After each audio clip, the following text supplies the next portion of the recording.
لیکن اس کے علاوہ معین شخص ہوگا دجال.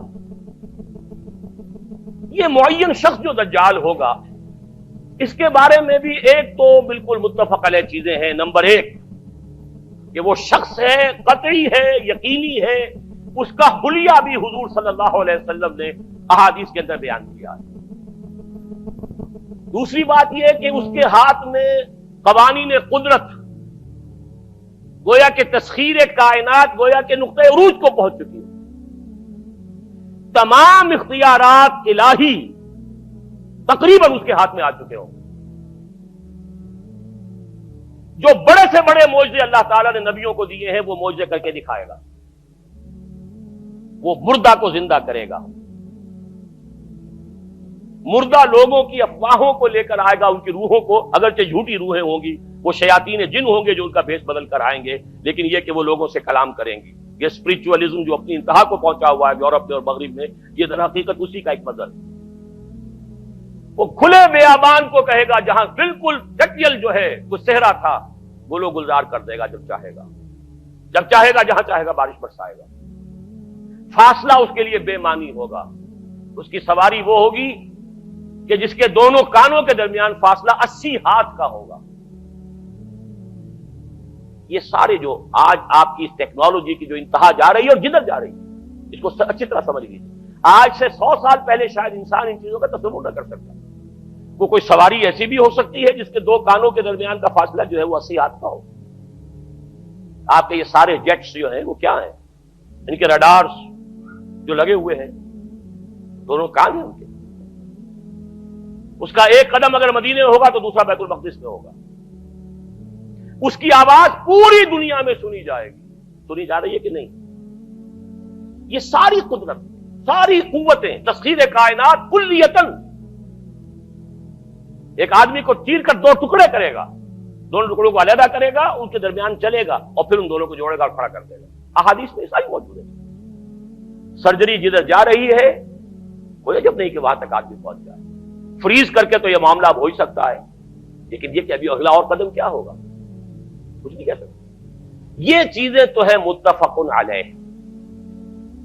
البتہ کچھ معاملات کے اندر احادیث میں کچھ اختلاف پایا جاتا ہے اور یہ مشکلات الحدیث میں سے. اور میں بھی چونکہ اس مسئلے میں اب تک بھی کسی درجے میں، ابھی قطعیت کے ساتھ میں کوئی بات نہیں کہہ پا رہا ہوں، لیکن اب چونکہ گمان غالب کے درجے میں ایک رائے تک پہنچ چکا ہوں، اس لیے میں نے آج اس بات کو آپ تک پہنچانے کے لیے یہ عنوان اختیار کیا. اس لیے کہ حدیث میں جو آتی ہے تفاصیل اس سے معلوم ہوتا ہے کہ یہ دجال دو دجل کرے گا. یا تو وہ دو دجل کرنے والے دو دجال علیحدہ ہیں، یا یہ دونوں دجل کرنے والا شخص ایک ہی ہے. بس یہ مسئلہ ہے کہ جو آج تک مجھ سے حل نہیں ہوا تھا، اب تک کہنا چاہیے آج تک نہیں. اور یہ اس میں علماء سے بھی گفتگو ہوئی ہے اور جن لوگوں نے اس مفہوم موضوعات پر اپنا وقت لگایا ہے ان سے بھی گفتگویں ہوئی ہیں، تو وہ بھی اس مسئلے کو حل کرنے سے تاحال قاصر رہے. لیکن یہ کہ اب میری رائے یہ ہے کہ یہ دو شخص ہیں علیحدہ علیحدہ، واللہ عالم. لیکن ایک رائے تک میں پہنچ چکا ہوں، اس لیے وہ رائے آپ کے سامنے رکھ رہا ہوں، اور آپ کے ذریعے سے وہ آگے بھی پھیلے گی تو اہل علم کے ساتھ جو ہے اس معاملے کے اندر تبادلہ خیالات کی بھی نوبت آئے گی انشاءاللہ. لیکن یہ کہ اس میں یہ بات قطعی اور یقینی ہے کہ اس طرح کا ایک شخص پیدا ہوگا. البتہ یہ کہ آیا وہ دو ہوں گے دو مختلف اوقات میں یا ایک ہی ہوگا ایک ہی وقت میں، صرف اس میں اختلاف ہے. میرے نزدیک وہ دو ہوں گے. ایک وہ شخص جو جھوٹا مسیح ہونے کا دعویٰ کرے گا، المسیح الدجال. جیسے حضور نے فرمایا میری امت میں 30 دجال اٹھیں گے جو نبی کا دعویٰ کریں گے، جن میں سے 5-6 تو حضور کے اپنے زمانے میں اور آپ سے متصل اٹھ کھڑے ہوئے تھے. بعد میں محمد علی باب ہو، بہاء اللہ ہو، قادیانی اور نہ معلوم کہاں کون اٹھے ہوں گے، واللہ عالم. کسی طریقے سے ایک شخص مسیح ہونے کا دعویٰ کر کے کھڑا ہوگا، یہودی ہوگا. یہ ہے اصل میں وہ شے. اور اس میں جو ان دونوں شخصیتوں کے مابین اگر کوئی ذرا سا اگر ابہام رہا ہے تو میں ایک حدیث بھی نوٹ کر کے لایا تھا، حضرت عبادہ ابن صامت رضی اللہ تعالی عنہ سے ہے، عن رسول اللہ ہے، انی حدثتکم عن الدجال حتی خشیت اللہ تعقلوا.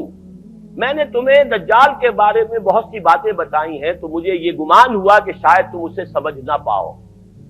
یہ اندیشہ خود حضور صلی اللہ علیہ وسلم کو ہوا ہے، اور یہ سنن ابی داؤد کی روایت ہے۔ بہرحال میں جو کچھ عرض کر رہا ہوں کہ میں اس رائے تک پہنچا ہوں کہ یہ دو علیحدہ شخصیتیں ہیں۔ ایک تو یہ ہے کہ ایک مسیح الدجال کھڑا ہوگا یہ ایک دعویٰ کر کے کہ میں مسیح ہوں، چونکہ اس کا زمانہ بالکل قریب آ چکا، اس لیے میں آپ کو اس کے بارے میں خبردار کر رہا ہوں۔ دوسرا جو مسیح جس کی شخصیت مسیح دجال کی آتی ہے، دجال اکبر، میں صرف اشارہ کروں گا، پھر کبھی انشاءاللہ اس موضوع پر تفصیل سے گفتگو ہوگی، وہ میرے نزدیک بالکل قریب قیامت کی ایک علامت ہے۔ جو خدائی کا دعویٰ کرے وہ جھوٹا خدا ہوگا، یہ جھوٹا مسیح ہوگا، المسیح الدجال۔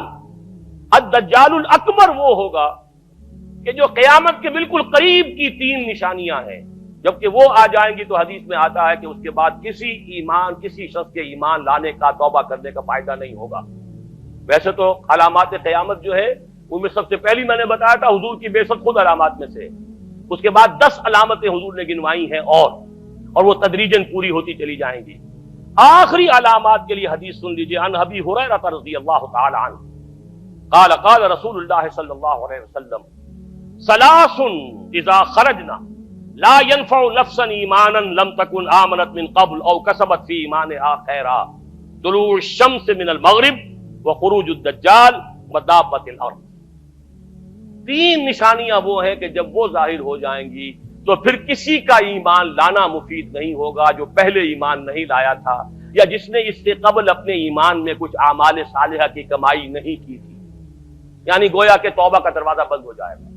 جیسے جب موت کے آثار شروع ہو جاتے ہیں تو توبہ کا دروازہ انسان کے لیے بند، اب جب موت کے آثار شروع ہو گئے اب توبہ کرنا فائدہ نہیں، اس سے پہلے توبہ کا دروازہ کھلا ہوا، معلوم یغرغر، جبکہ وہ موت کے آثار شروع ہو جاتے ہیں، گھنگرو بولنا شروع ہو جاتا ہے، معلوم ہوتا ہے کہ اب جا رہا ہے، اب توبہ بیکار۔ اسی طریقے سے پوری نوع انسانی کے لیے توبہ کا دروازہ بند ہوگا ایک وقت میں آ کر کہ اب کسی کے لیے توبہ نہیں، ایمان نہیں، اور اس کے لیے 3 علامتیں بیان ہوئی ہیں، یہ بھی مسلم شریف کی روایت ہے۔ آپ نے فرمایا 3 چیزیں وہ ہیں کہ جب وہ ظاہر ہو گئیں تو پھر کسی کا ایمان لانا جو اس سے پہلے ایمان نہیں لایا تھا، اور اپنے ایمان میں اس نے کچھ اعمال صالحہ کی کمائی نہیں کی تھی، اب قتل مفید نہیں ہوگا اس کے لیے ایمان لانا۔ وہ 3 نشانیاں ہیں، طلوع الشمس من المغرب، سورج مغرب سے طلوع ہوگا، نظام شمسی میں کوئی اختلال ایسا ہوگا کہ جس سے سورج بجائے مغرب سے نکلے گا، وہ خروج الدجال ودابۃ الارض، ایک زمین سے کوئی چوپایا برآمد ہوگا، بعض احادیث میں آتا ہے کہ مروہ کے قریب سے وہ برآمد ہوگا جو گفتگو کرے گا انسانوں سے، کہ بالکل خرق عادت، یعنی وہ چیزیں کہ جن کا کوئی تعلق اب اسباب جو ہے دنیا کے ان سے کوئی تعلق نہیں ہے، کوئی فزیکل لا سے تعلق نہیں ہے، وہ بالکل معجزے ہوں گے، خرق عادت ہوگا۔ اور خروج دجال، وہ دجال جو خدائی کا دعویٰ کرے گا، اور حدیث میں آتا ہے کہ بہت کم لوگ ہوں گے کہ جو اس کے سامنے رک سکیں گے، اکثر و بیشتر جو کمزور ایمان والے لوگ ہوں گے وہ اسے خدا تسلیم کر کے اس کی پرستش شروع کر دیں۔ میرے نزدیک یہ آخری چھلنی ہوگی جو لگائی جائے گی اہل ایمان